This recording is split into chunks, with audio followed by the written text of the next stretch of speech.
Hello everyone, myself doctor Ashish Srivastava and आज मैं आपसे डिस्कस करूंगा एक बहुत ज्यादा इंपॉर्टेंट एलोसोमल डिसऑर्डर के बारे में। यानी कि आज की जो डिसीज है जिस पर मैं आपसे डिस्कस करने वाला हूं उसका नाम है Turner syndrome. And Turner syndrome जो है वो एक ह्यूमन में एक्स क्रोमोसोम की मोनोसोमिक कंडीशन है जिसको मैं 22+ X0 से भी रिप्रेजेंट कर सकता हूं। लेकिन इस डिसीज के बारे में आपको आपके नीट एग्जाम के लिए क्या क्या जानना जरूरी है और कितना आपको याद रखना है, यह मैं आपको आज के लेक्चर में बताने वाला हूं।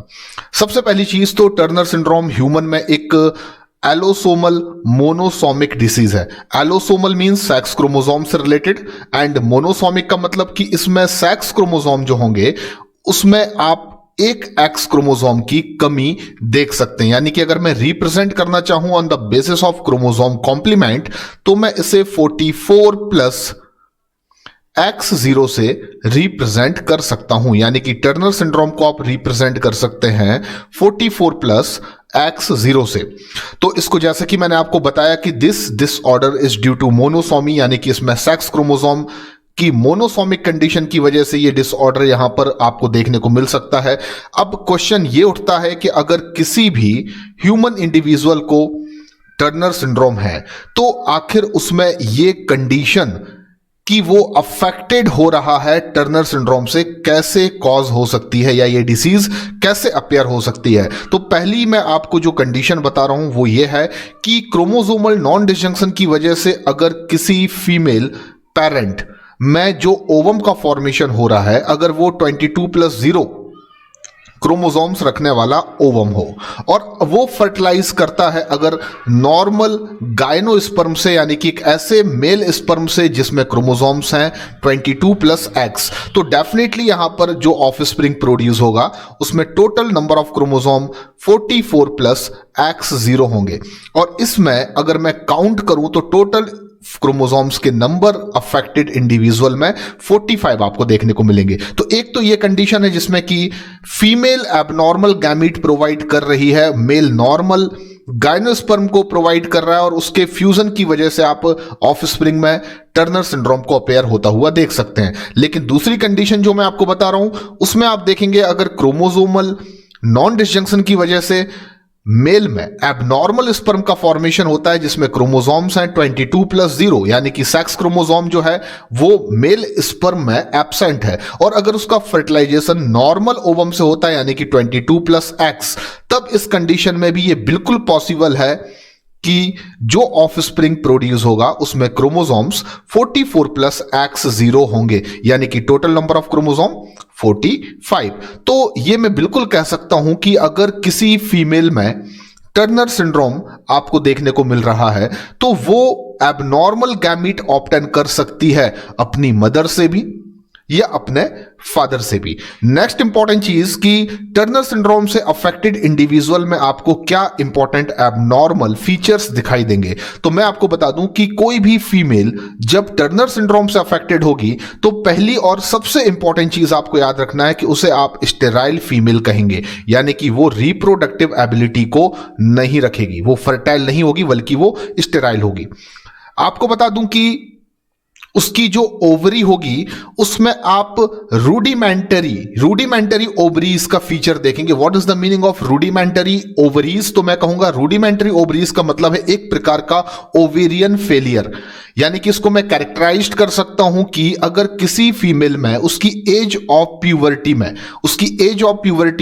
उसकी ओवरी के फंक्शन लिमिटेड है, यानी कि ओवरी वो नॉर्मल फंक्शन परफॉर्म नहीं कर रही है जो एक नॉर्मल फीमेल में फंक्शन परफॉर्म किए जा सकते हैं, जैसे कि production of sex hormones, proper development of follicles and releasing of ovum during the ovulation. अगर ऐसे फंक्शन ओवरी परफॉर्म नहीं कर रही है at the age of puberty तो आप ऐसी ओवरी को रूडिमेंटरी ओवरी कह सकते हैं। तो जो भी इंडिविजुअल ह्यूमन फीमेल अफेक्टेड होगा फ्रॉम द टर्नर सिंड्रोम, उसमें सबसे इंपॉर्टेंट फीचर आपको याद रखना है कि वो स्टेराइल होगा और उसकी जो ओवरी होगी उसको आप रूडिमेंटरी ओवरीज कह सकते हैं।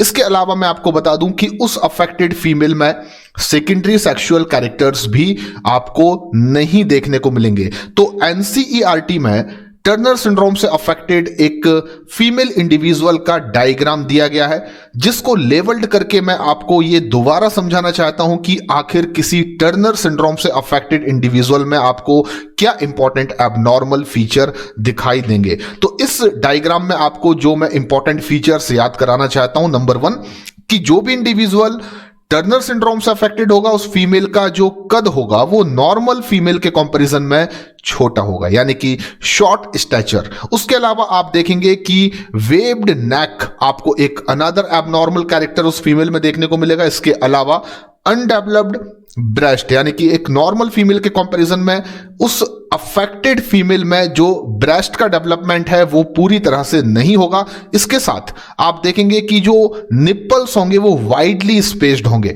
उसके अलावा जैसा कि मैंने आपको बताया कि उस फीमेल की जो ओवरी होगी उसको आप एक इंपॉर्टेंट कैरेक्टरिस्टिक फीचर दे सकते हैं, जैसे कि मैंने नाम लिया रूडिमेंटरी ओवरीज, यानी कि ऐसा ओवरी फेलियर जो कैरेक्टराइज्ड किया जा सकता है limited ovarian function around age of puberty, यानी कि एज ऑफ प्यूबर्टी में अगर ओवरी अपने लिमिटेड फंक्शन को परफॉर्म कर रही है, वो फुली फंक्शंस परफॉर्म नहीं कर रही है, जिसकी वजह से एक फीमेल को हम फर्टाइल फीमेल कहते हैं। तो उस फीमेल की ओवरी को आप अनडेवलप्ड ओवरी या रूडिमेंटरी ओवरी कह सकते हैं। तो इतने इंपॉर्टेंट फीचर्स आपको कम से कम टर्नर सिंड्रोम में याद रखने हैं। इसके अलावा आपको टर्नर सिंड्रोम के बारे में कुछ भी ज्यादा पढ़ने की जरूरत नहीं है। आपको फिर से एक बार मैं रिवाइज करता हूं। नंबर 1, टर्नर सिंड्रोम एक मोनोसोमिक कंडीशन है सेक्स क्रोमोसोम की, जिसमें क्रोमोसोम कॉम्प्लीमेंट आपको देखने को मिलेगा 22+X0। Affected individual abnormal gamete obtain कर सकता है या तो मदर से या फिर वो फादर से। एंड जो भी इंडिविजुअल इस डिसीज से अफेक्टेड होगा उसमें रूडिमेंटरी ओवरीज के अलावा आपको उसका जो कद होगा शॉर्ट स्टैचर देखने को मिलेगा।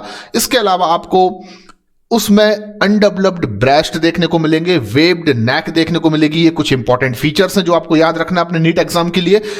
इसके अलावा आपको कुछ भी पढ़ने की जरूरत नहीं है। तो आज के इस लेक्चर में इतना ही।